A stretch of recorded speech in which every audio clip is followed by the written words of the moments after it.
السلام علیکم پیارے دوستو، آج ہم آپ کو بتائیں گے کہ حج پر جانے والے ایک حاجی کے ساتھ ایسا کیا کرشمہ ہوا جسے سن کر آپ کا بھی دل خوش ہو جائے گا۔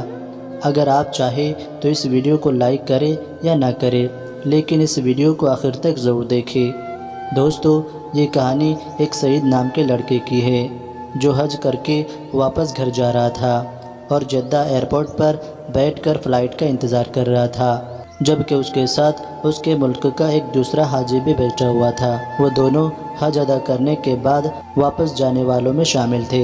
اچانک سعید کے ساتھ بیٹھے ایک ساتھی نے ایک لمبی سانس لی اور اپنے بارے میں بتایا۔ اس حاجی کا نام عبدالباری تھا۔ اس نے کہا کہ میں ایک بزنس مین ہوں اور اللہ تعالیٰ کے فضل و کرم سے یہ میرا 10واں حج ہے۔ اللہ تعالیٰ کا مجھ پر بڑا فضل ہے اور میں سمجھتا ہوں کہ ہر حج کے بعد مجھے اللہ کے قریب ہونے کا موقع ملا ہے۔ یہ کہہ کر وہ حاجی خاموش ہو گیا اور سعید کی طرف دیکھ کر اس کے جواب کا انتظار کرنے لگا۔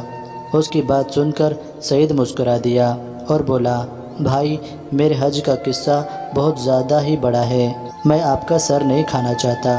یہ سن کر عبدالباری نے ہنستے ہوئے کہا، کوئی بات نہیں، ایک تو ہم یہاں انتظار کے سوا کچھ نہیں کر رہے ہیں اور یہاں کھانے کی ہر چیز باہر سے 20 گنا زیادہ مہنگی ہے، بس ایک سر ہی فری میں کھا سکتے ہیں۔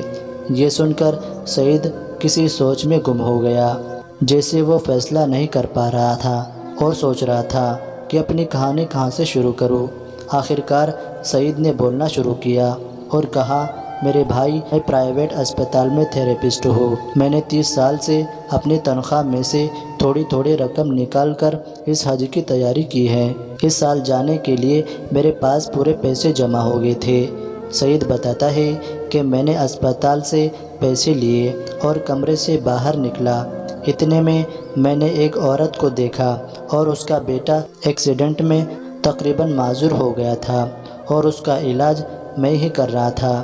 میں بڑی محنت اور پیار سے پچھلے 6 مہینے سے لگاتار اس کا علاج کر رہا تھا، جس کی وجہ سے وہ تقریباً آدھا ٹھیک ہو چکا تھا۔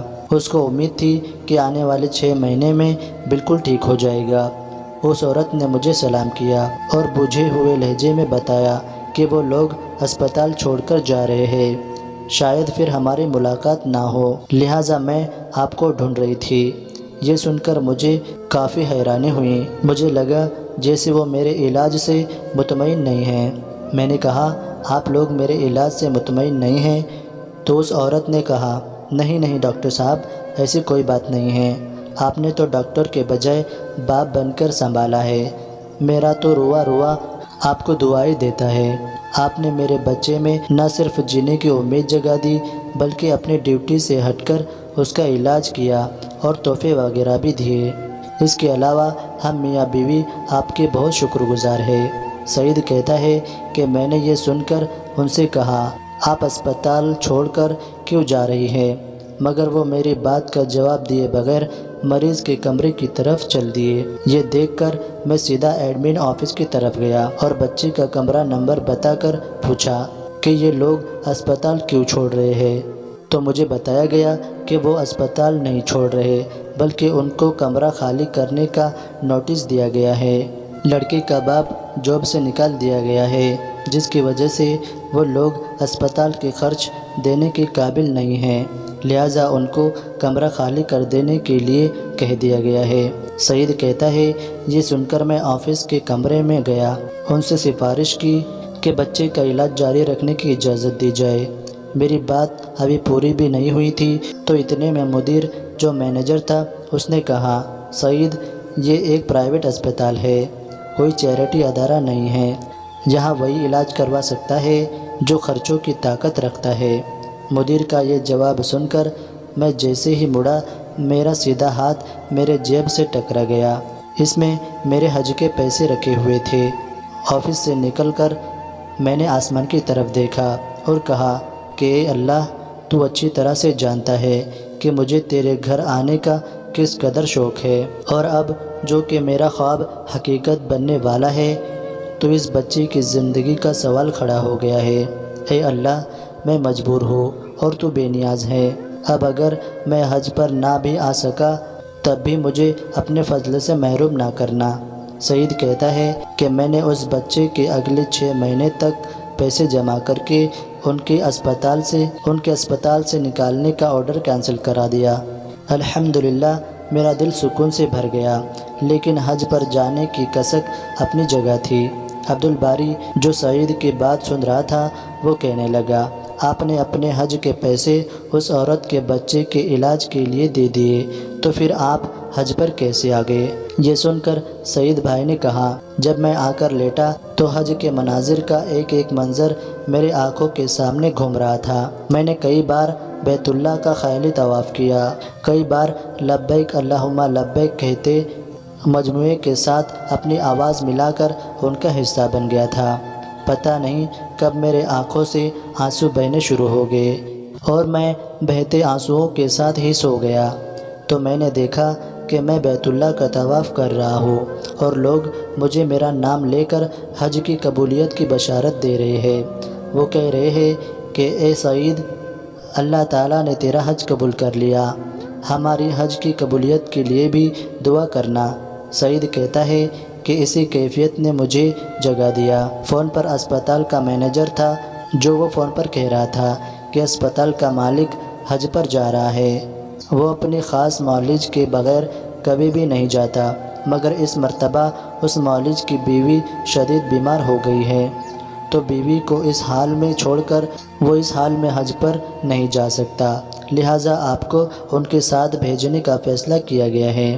آپ اپنے ضروری کاغذات اپنے ایڈمن آفس پہنچا دیں۔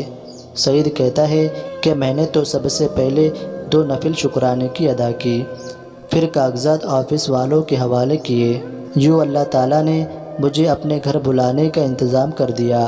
حج کے بعد اسپتال کے مالک نے مجھے میری خدمت کا معاوضہ دینا چاہا تو میرے آنسو نکل پڑے، اور میں نے اس کو بتایا کہ اس نے مجھے حج کرا کر مجھ پر کتنا بڑا احسان کیا ہے، لہٰذا میں نے جو بھی اس کی خدمت کی ہے وہ کچھ بھی نہیں ہے، لہٰذا وہ معاوضے کی بات نہ کرے۔ پھر میں نے اسپتال مالک کو سارا واقعہ تفصیل کے ساتھ سنایا، یعنی اس بچے اور اپنے بارے میں بتا دیا۔ اس پر اس نے مکے سے ہی فون کر کے اس بچے کے مکمل علاج تک اسے اسپتال میں بنا پیسے لیے رکھنے کے لیے کہا، اور اس عورت کے شوہر کو یعنی بچے کے باپ کو اپنی فیکٹری میں سپروائزر کے طور پر رکھ لیا۔ ہسپتال والوں کو مجھے میرے پیسے واپس کرنے کے لیے کہہ دیا۔ یہ واقعہ سن کر عبدالباری کی آنکھوں سے آنسو جاری ہو گئے۔ اس نے اٹھ کر سعید کا ماتھا چوما، اسے مبارکباد دی اور کہا، آج مجھے لگتا ہے کہ میرے ایسے 1000 حج بھی تیرے اس ایک حج کے برابر نہیں۔ اس نے اس کے اس طرح حج پر آنے کی تعریف کی اور کہا، حاجی سعید، اللہ تعالیٰ سے میرے حج کی قبولیت کے لیے بھی دعا کر دو، اللہ تعالیٰ تمہارے حج میں برکت عطا کر دے۔ سبحان اللہ۔ دوستو، یقیناً آج کی یہ ویڈیو آپ کو ضرور پسند آئی ہوگی۔ کمنٹ باکس میں اپنی رائے ضرور پیش کریں اور ساتھ ہی ساتھ اس ویڈیو کو اپنے دوست و احباب کے ساتھ بھی ضرور شیئر کریں۔ اللہ تعالیٰ ہم سب کو غریبوں، یتیموں، بیواؤں اور ضرورت مندوں کی مدد کرنے کی توفیق عطا فرمائے، آمین یا رب العالمین۔